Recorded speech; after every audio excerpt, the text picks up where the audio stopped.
Hello guys, I'm Ravindra Gurjar, RG sir, again in front of you from Smart Lex Ridapur.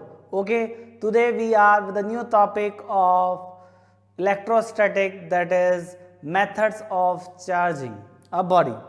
So how we can charge a body? So there are three type of method. First one is friction, second one is conduction and third one is induction. Okay, सो सबसे पहले हम जो पढ़ना चाह रहे हैं वो पढ़ना चाह रहे हैं by friction. How can we charge body with the help of friction. Friction क्या है? सिंपल सा कि मैंने क्या किया, ये बॉडी को क्या किया, रब किया. तो जब एक बॉडी को दूसरी बॉडी रब की तो क्या ये चार्ज हुई? मे बी या मे नॉट बी. क्यों नहीं हुई बेटा? क्योंकि दोनों बॉडी क्या बेटा एक, ये दोनों का वर्क फंक्शन क्या है, एक ही है.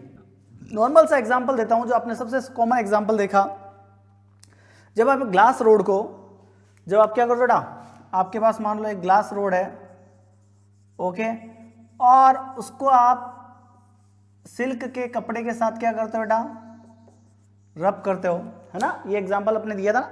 जब आप क्या करते हो बेटा, ग्लास रोड को क्या करते हो बेटा, सिल्क के कपड़े के साथ क्या करते हो बेटा, रब करते हो. तो ये वाला जो सिल्क होता है वो क्या हो जाता है, पॉजिटिवली चार्ज हो जाता है, और ये क्या हो जाता है बेटा, नेगेटिवली चार्ज हो जाता है. तो जब एक बॉडी को दूसरी बॉडी पे रब किया जाता है तो दोनों पे क्या होता है बेटा, चार्ज हो जाता है बॉडी पे. तो सर ग्लास पॉजिटिव क्यों बना और सिल्क नेगेटिव क्यों बना, है ना बेटा. तो ये किस पर डिपेंड करता है कि मान लो आपकी ये बॉडी फर्स्ट है और ये आपकी क्या बेटा, बॉडी सेकंड है, ठीक है. और इस बॉडी से इलेक्ट्रॉन जो ट्रांसफर होके कहाँ जा रहा है, इस पे जा रहा है. तो ये वाला तो क्या हो जाता है, पॉजिटिव चार्ज, और ये वाला क्या हो जाता है बेटा, नेगेटिवली चार्ज. ऐसा क्यों? क्योंकि सर इस बॉडी का वर्क फंक्शन जो होता है वो क्या होता है, कम. इसका वर्क फंक्शन क्या होता है, कम होता है. और इसका वर्क फंक्शन क्या होता है, हायर वर्क फंक्शन, या वर्क फंक्शन इसका क्या होता है, ज्यादा. ओके, वर्क फंक्शन का मतलब समझा देता हूं जिसको नहीं पता हो. वर्क फंक्शन का मतलब क्या होता है, minimum amount of energy required to eject the electron, है ना. किसी भी सरफेस से इलेक्ट्रॉन को बाहर निकालने के लिए मिनिमम कितनी एनर्जी देनी पड़ती है वो क्या कहलाता है बेटा, वर्क फंक्शन. तो हम रब करेंगे तो रब करने से क्या होगी बेटा, एनर्जी प्रोड्यूस होगी, है ना. तो उस सरफेस को क्या करेगा, एनर्जी मिली, तो वहां से इलेक्ट्रॉन क्या होगा बेटा, बाहर निकलेगा. तो कितना आसानी से, किसी का वर्क फंक्शन कम है तो उससे इलेक्ट्रॉन क्या होगा, आसानी से निकल जाएगा, और किसी का वर्क फंक्शन क्या है बेटा, ज्यादा, तो उसको इलेक्ट्रॉन निकलने में क्या लगेगा, ज्यादा टाइम लगेगा. तो जिसका लोअर वर्क फंक्शन है वहां से क्या होगा, इलेक्ट्रॉन निकल के कहां पे जाएगा बेटा, हायर वर्क फंक्शन वाले पे जाएगा, और वो बॉडी क्या हो जाएगी बेटा, चार्ज हो जाएगी. Got it. तो by friction we can produce charge, या we can charge the body. Okay, अच्छा यहां पे ध्यान रखना, नोट डाल के, इन दिस मेथड, इस मेथड में क्या होता है, one of the body should be insulator. One of the body should be insulator. ठीक है ना. एक बॉडी क्या होता है, इंसुलेटर होती है ना बेटा. इसके पीछे भी डेप्थ में जाए तो बहुत ज़्यादा रीज़न होता है, पर मैं ज़्यादा नहीं देख के वो सिंपल एग्जांपल देता हूँ कि अगर ये एक कंडक्टर है, क्या बेटा, कंडक्टर है, अगर मैंने कंडक्टर को पकड़ रखा है और मैं क्या कर रहा हूँ, उसको सिल्क के कपड़े पर रब कर रहा हूँ. कंडक्टर मतलब मान लो मेटल है, एक लोहा है, मेटल है, मैंने इसको सिल्क के कपड़े पे क्या किया बेटा, रब किया. तो क्या ये मेटल जो होगा वो चार्ज हो जाएगा क्या? नहीं होगा. क्यों नहीं होगा सर? सर इस मेटल के अंदर क्या होते हैं, फ्री इलेक्ट्रॉन्स होते हैं, है ना. और वो इलेक्ट्रॉन्स उसमें क्या करते हैं, कंडक्ट करते हैं, मूव करते हैं. तो जैसे ही क्या होगा बेटा, इसके अंदर इलेक्ट्रॉन हुए और मेरी बॉडी भी क्या होता है बेटा, कंडक्टर, तो ये इलेक्ट्रॉन मेरी बॉडी के अंदर क्या कर जाएंगे बेटा, मूव कर जाएंगे, है ना. तो अपन कंडक्टर को नॉर्मली इससे चार्ज नहीं कर पाते हैं. अभी जो मैं केस एग्जाम्पल ले रहा हूँ आपका ना बेटा, तो एक बॉडी क्या होनी चाहिए बेटा, दोनों में से क्या होनी चाहिए बेटा, इंसुलेटर होनी चाहिए. तो इंसुलेटर को हम नॉर्मली जो चार्ज करते हैं वो किसकी हेल्प से करते हैं बेटा, फ्रिक्शन की हेल्प से करते हैं. ठीक है ना. ओके, नाउ अब एक बहुत ही अच्छा एग्जांपल देता हूं, डेली लाइफ का एग्जांपल. जब आप नॉर्मली कभी प्लास्टिक की चेयर पे बैठे होते हो और आपने देखा होगा जैसे ही आप उठ के जाते हो और किसी चीज को टच करते हो तो आपको एकदम जर्क सा लगता है, या आपको एकदम झटका सा लगता है. ठीक है, ऐसा क्यों होता है? ठीक है ना. तो जब आप प्लास्टिक की चेयर पे बैठे होते हो तो आपकी बॉडी जो होती है वो क्या होती है बेटा, चार्ज होती है। क्या बेटा, चार्ज। और जैसे ही आप किसी टच को, दूसरी चीज को टच कर रहे हो तो वो क्या होती है, आपकी बॉडी क्या होती है, डिस्चार्ज होती है। तो आपको लगता है कि आपको एकदम शॉक सा लगा। क्लियर है, ऑब्जर्व किया ना तो सबने।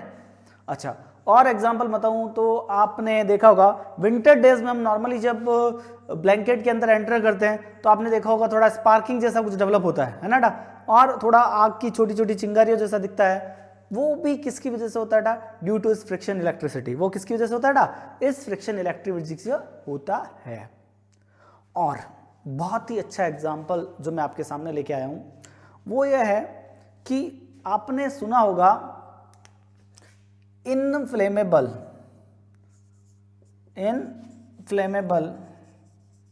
समझ तो इनफ्लेमेबल क्या होता है, इनफ्लेमेबल व्हीकल। ठीक है, why inflammable vehicle use iron chain hanging to it. ठीक है, आपने देखा जो नॉर्मली इनफ्लेमेबल मतलब ज्वलनशील पदार्थ जो जल्दी क्या करते हैं, आग पकड़ लेते हैं, ऐसे जो व्हीकल होते हैं, ऐसे लिक्विड होते हैं या मटेरियल होते हैं, उनको अपन क्या बोलते हैं, इनफ्लेमेबल लिक्विड कहते हैं। तो ऐसे लिक्विड को लेके जाने वाला जो व्हीकल होता है, ट्रक जो भी होता है, टैंकर होते हैं, वो नॉर्मली आपने देखा होगा उन टैंकर्स के आगे आपने देखा होगा ऐसे लोहे की चेन्स लटकी होती है। इधर एक सलमान खान शाहरुख खान का फोटो, पीछे बुरी नजर वाले, तेरा मुंह काला, हॉर्न प्लीज, बहुत सारे डायलॉग देखे होंगे आपने। ठीक है ना, तो ये सारे चीजें ईमानदारी से बोलूं तो मेरे को तो कभी नहीं पता था कि इनके पीछे भी कोई फिजिक्स है।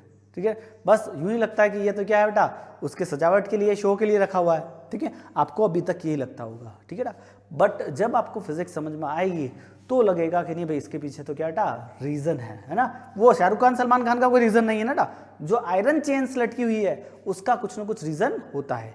क्या रीजन होता है समझना, कि जब ट्रक या जो व्हीकल है वो जब बहुत फास्ट स्पीड से मूव करता है तो एयर के साथ क्या हो जाता है बेटा, चार्ज होता है, या एयर की वजह से वो कंटेनर क्या होता है बेटा, चार्ज हो जाता है।